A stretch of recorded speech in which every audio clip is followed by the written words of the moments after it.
अस्सलाम वालेकुम। कराची में साबिक एसएसपी के घर चोरी, चोर 30 तोला सोना 44 लाख ले उड़े।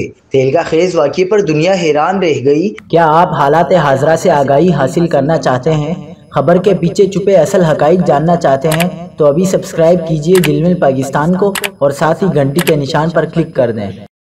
आपको बताते चलें कि कराची के इलाके डिफेंस में साबिक एसएसपी के घर चोरी की वारदात हुई है।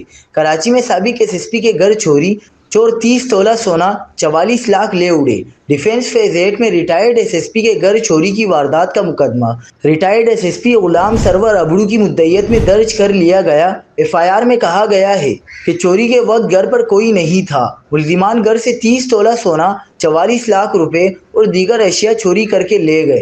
अहले खाना के मुताबिक मुल्जिमान ने लॉकर और अलमारियों के लॉक भी तोड़े। मुल्जिमान जाते हुए सीसीटीवी राउटर भी साथ ले गए। एसएसपी साजिद सदोजई का कहना है कि मुकदमा दर्ज करने के बाद मुल्जिमान की गिरफ्तारी के लिए कार्रवाई की जा रही है।